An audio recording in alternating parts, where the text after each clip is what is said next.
29th of January, Rabbi Moore, Parsha Hashavua with Rashi, Yisro.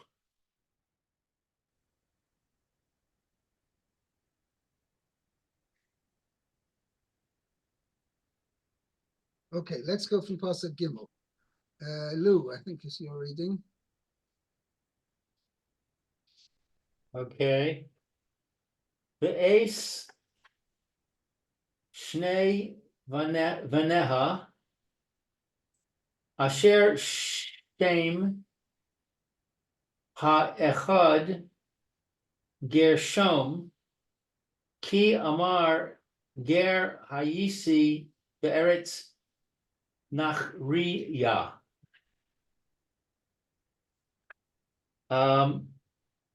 Okay, so, and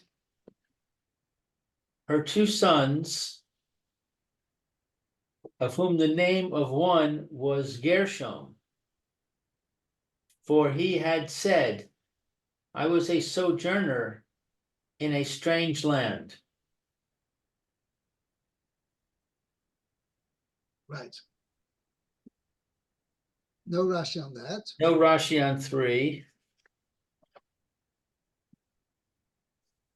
B'shem ha'echad Eliezer ki Elokei avi be'ezri be'yatzileni mecherev paro. And the name of the other one was Eliezer, because the God of my father was my helper. Right. And he aided me. He saved me From the sword of Paro. He saved me from the sword of Paro.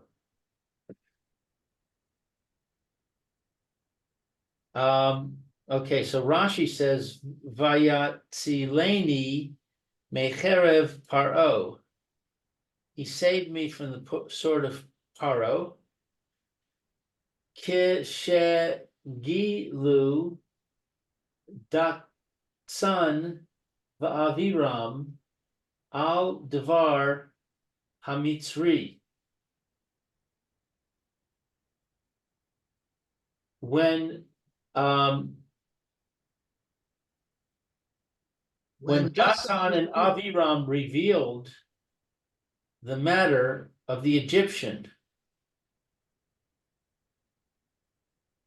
What was that?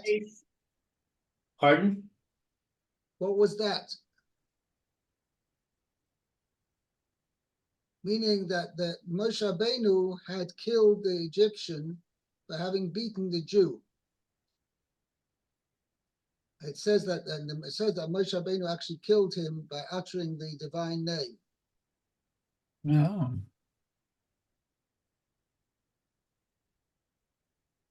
Well, this isn't talking about that. This is talking about when Datan and Aviram revealed that they knew about it. Right, exactly. So when Das and Aviram revealed to Paro what had happened to the Mitzri, and at that point, Ubikish Larix Moshe, and Paro then sought to kill Moshe.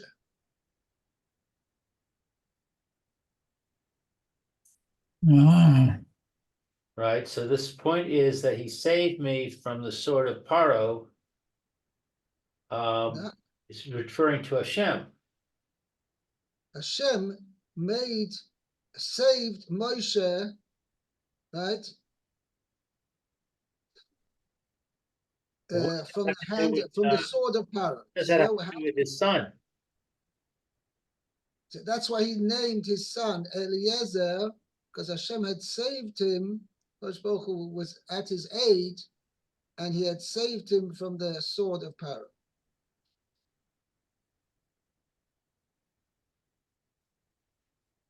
Naasa tzva tzvaro ke amud shel shayish. His neck became as a pillar of marble.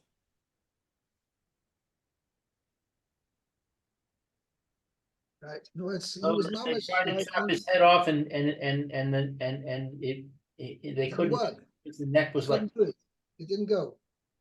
So why don't they just stab him with a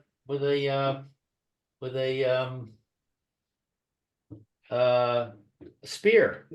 Yeah, or something like that. Do something. I don't know. It's a very good point. But they said at that point he ran away, and obviously he must have been bound. Otherwise, how did they? Obviously, if he was all set to be had his head cut off, they must have bound him. So your question's even stronger. It says elsewhere that he ran away. 1 second. It says he could that Paro Bikesh.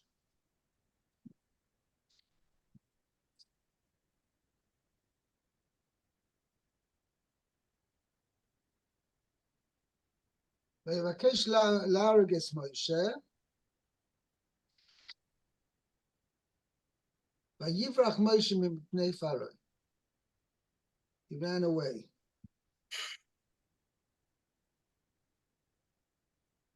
It says he ran away. So I guess they tried to kill him, and when the sword broke, they were all stunned, and he jumped up and ran away. Yeah. Was he quoting from somewhere he says that? No, I guess that must have been what happened, because it doesn't make a lot of sense if they've got him in prison, or they take him out to the guillotine, and they put his head on the block, and they pull the cord, and the guillotine comes thundering down and breaks. So then they do something else to him. Right, I understand. It's a good question. I mean, your question is a very good question.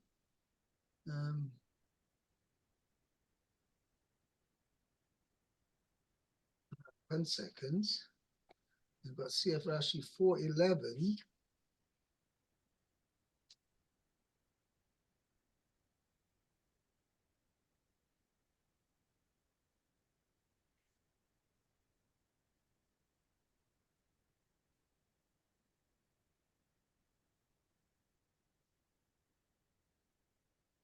Here, I refer you, I have got a note over here which refers to a Rashi on chapter 4, verse 11.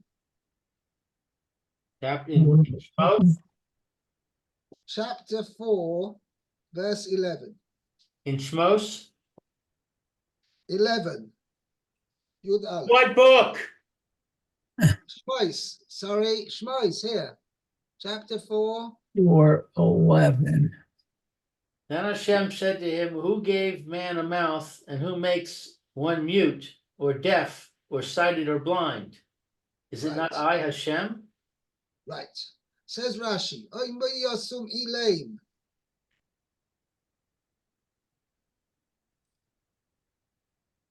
Who made Paro mute? That he didn't make an effort, extra effort to command to have you killed.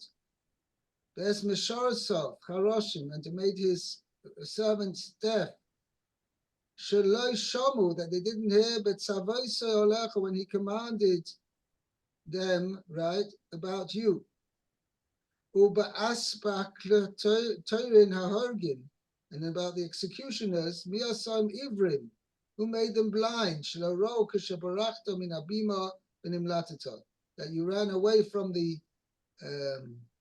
platform and escaped. Okay, that's pretty clear. He was on Right. the platform. They tried to chop his head off, Didn't work. and then And there was a lot of confusion, and he jumped up and ran away. right. Very interesting.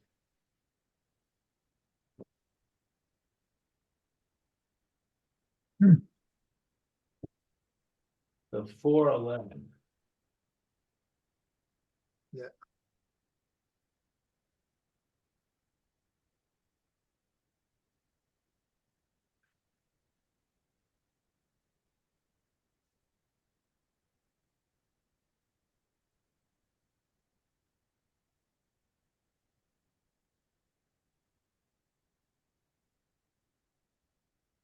Okay. Okay, let's go on to Pasuk 5. Meir.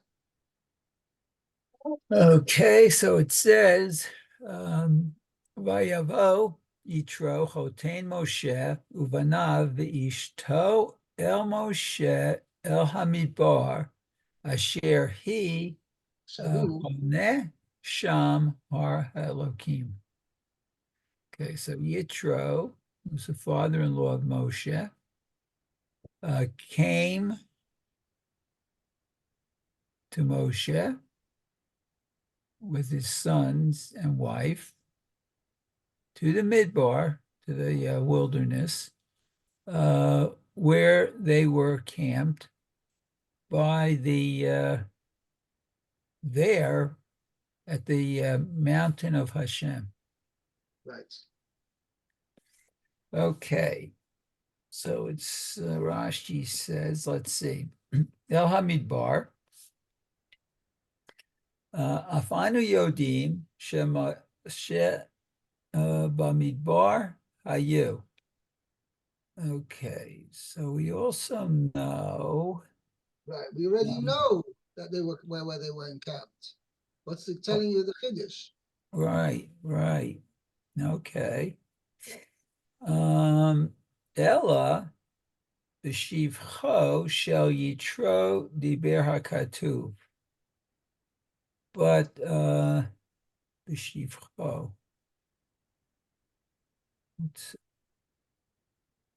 The Pasuk's talking in the praise of Yisro. Oh, okay. The b'shivcho is the praise. Oh, okay. Shaya Yoshev Bichvodo Shalom. So he was dwelling, let's see, Bikvod, in the glory of the world. Mhm. Okay. Unidavo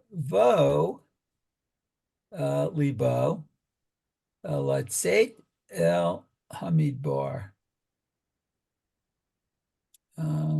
Let's see, and his And heart he, went out. so Adonai Libo means that he was motivated Motivated, that his heart went out to the desert as a wilderness. guy. Okay. Makom Tohu. So it was a So place not of, motivated, he voluntarily. Nidvas Libo means out of voluntary, out of free will. Voluntarily okay. went out to the desert, a desolate place. Okay. That's like Tohu Vavohu. Correct. Okay. Lishmoa Divrei Torah. Wow. To hear words of Torah. Yeah.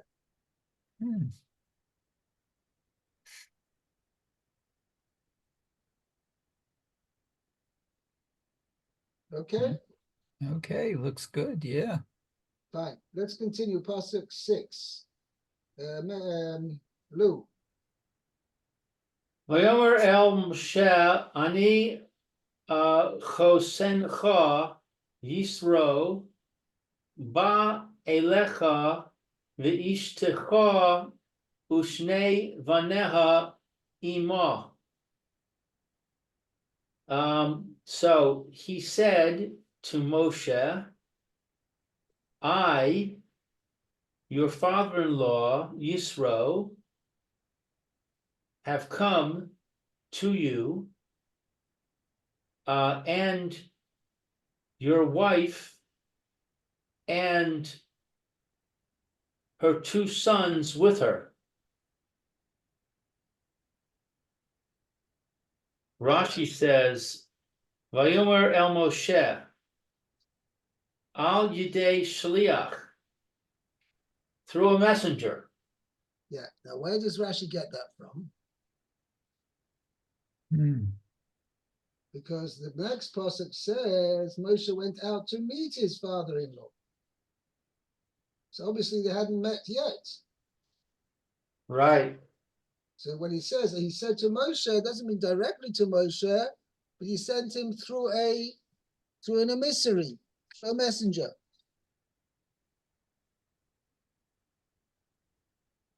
Ani chosencha Yisro v'gomer.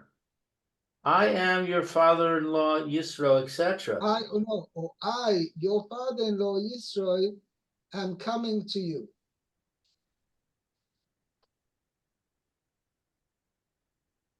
Okay.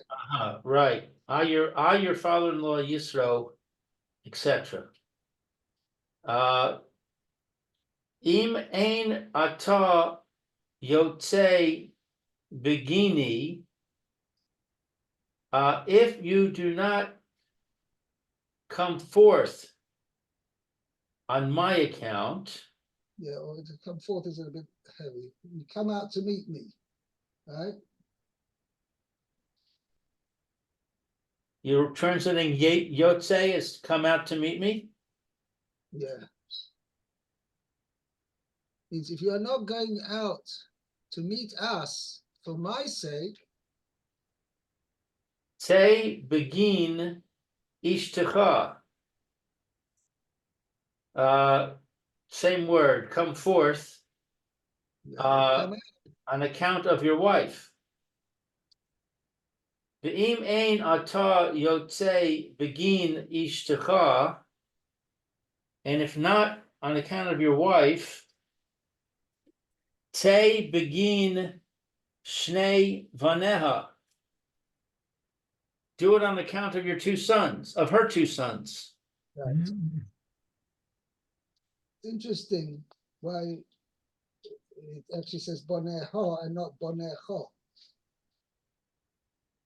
So apparently Yisro was really worried that Moshe was going to disgrace him. I wonder why he would feel that way. Yeah, I'm wondering.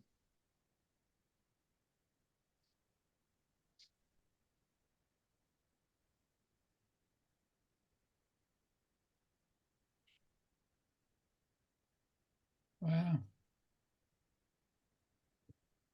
Yeah, he brings down from the Shem. I have a note over here in the name of the Mizrahi that where Rashi gets this from, and it's actually the Mechilta, I believe, where it says it. No, it's Shmos Rabbin in the Midrash, is that why did he say Ani Chaysencha Yisro Bo Elecha in the singular, Ve'ishtecho Neshei Boneh or Shnei Boneha Ima. She just said, Ani Chaysencha Yisro Ve'ishtecha or Shnei Boneha Bo'im Elecha. Put all three together. But from that, it clearly, from the fact it says first says Ani, I'm Yisro, I'm coming to you in the singular, and your wife and your two sons with her, that sounds that each one is in its own right a reason to come out to meet us. Right. There's a lot Okay. of redundancy here in these first sukkim. Okay. It says father-in-law like many times. Yeah, why have I mentioned each time? Okay. Let's go to Pasuk Zay. Okay. It says, let's see, Vayetze Moshe likrat chotno, vayishtachu, vayishaklo, vayishalu, ish l're'ehu l'shalom, v'yavo ha'ohela. Ha'ohela. Ha'ohela. Okay. So Moshe went out, I guess, to meet his father-in-law, and he bowed and he kissed him.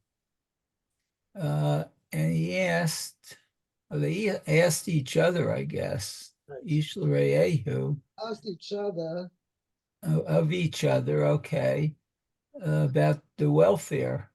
right? Okay, shalom, v'yavo, and they came to the tent, I guess. And they entered the tent. They entered it. Oh, okay. That's interesting. V'yavo is enter. Okay. We had a boyo para also means that. Okay, Oh, there's a few times this. okay. You know, okay, very good. Okay, so Rashi, let's see. Vayetze Moshe, and Moshe went out. Okay. Kavod gadol nitkabed yitro ota sha'ah. The Otosha. Okay, so I guess at that time, Yitro was given great honor, Accorded a great honor. accorded. Okay. Kevan sheyatza Moshe. That's when Moshe went out. And since Moshe went out, Yotza Mhm. Aaron, Nadav, Avihu. So similarly, Aaron, Nadav, and Avihu also went out Oh, to accompany Moshe. Umishehu sheroas elo yotzim v'lateitzei. okay. So let's see who. Let's see, and who that he saw, I guess. And who saw these going out and not himself go out?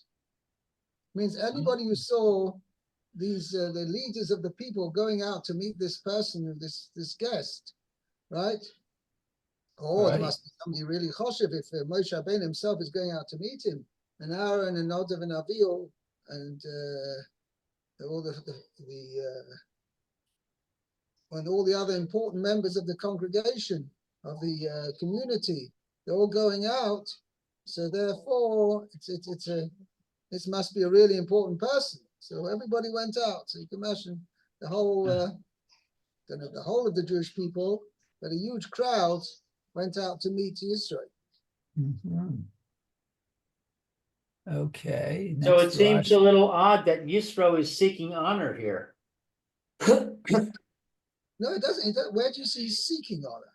I Well, think it he's says receiving it. he sends the message to to ensure that Moshe comes to greet him, so he'll be honored. On the contrary, he says, "Come out to me. I'm coming." Right? I mean, he's asking him, "Come out to meet me." Right? Why he should have just come quietly into the camp, walked up to Moshe's tent, and said, "Hi, I'm here." I hear what you're saying. I don't know. It's a good point. I don't know why. Obviously, Yisro was asked about, and then, but on the other hand, he says, if you don't want to come out in my honor, come out for the honor of your wife, and come with the honor of your sons.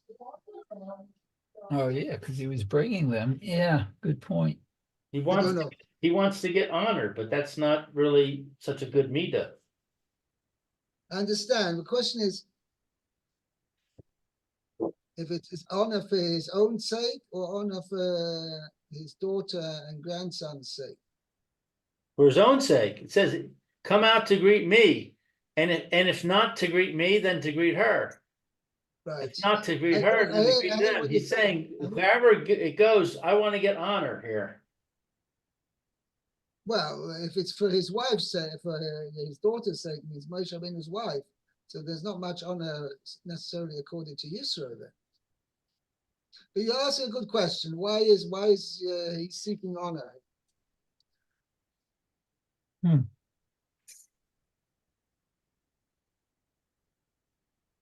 Just 1 second.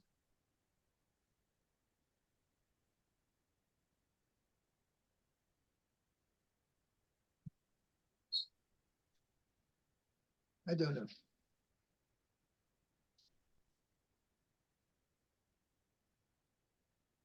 Okay. Okay, the one more Rashi here. Vayishtachu, vayishak lo. So he bowed and he kissed them. Let's see. Eini yodea mi hishtachave me. Saying, I don't know who bowed to who. Huh. Okay. Like it just says, he bowed down and he kissed him. So who bowed down and who kissed who? Okay. Kishehu omer ish l'reyehu. But when it says They one asked each other, right? But it says the man to his fellow man. a man to his fellow man, okay. Mi hakaroi ish. So who is called the man? Ze Moshe. This is Moshe. V'ha'i of Shene'emar, v'ha'ish Moshe, as it says, and the man Moshe.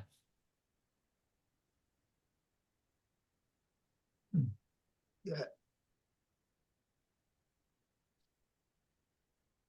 Okay, so therefore it must be that Moshe was one who bowed down to Yisro and he kissed Yisro. And they asked each other, but it was Ish L'Re'ehu. It means the instigator of all these actions was Moshe, and the recipient was Yisro. Okay. Okay? Now let's do Pasuk Ches, Lu. Vayisaper Moshe, Vayisaper Moshe lechosno ace kol asher asa Hashem lefar o ula mitzrayim al odos Yisrael ace kol hatila'a asher mitza'asam Mitza'asam. mitza'asam. No, so the emphasis is on the Aleph. It's a little bit of a difficult word to pronounce. Hashem Mitza'asam. Oh, I see what you're saying. Mitza'asam. B'derech Aderech. Baderech Bayetzilem Hashem. Okay, so let's see. Moshe told his father-in-law everything that happened, or everything that was done by Hashem to Paro and to Egypt.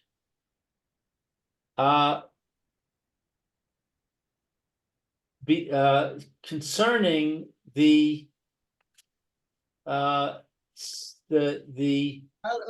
Israel, on account sake of Israel, for the sake of Israel. All of the trouble that the Egyptian that had befallen them on the way, and that Hashem rescued them. Right. Eis kol hatilah. So translated all the tribulations. All the tribulations that had befallen them on the way, and that the Eternal had saved them. You're saying tribulations instead of trouble? Yeah. Talah means the root of that word is talah, means things you make you weary. Vayilu Mitzrayim, you had in the case of the plague of dam, plague of blood. So it says the Egyptians became weary from trying to dig around the Nile to find water. Okay, right. So, right. So here too, Kol Atlah, all the things that cause them to be weary. Right? Right. So that means that's why tribulations means things that the troubles and not necessarily trouble, but things that cause them to be weary. I thought tribulations is really a word that represents that. Okay? Vayisaper Moshe lechosno, says Rashi, lim shoch es libo likar vo la Torah, to draw his interest and bring him close to Torah. Very good. Yeah.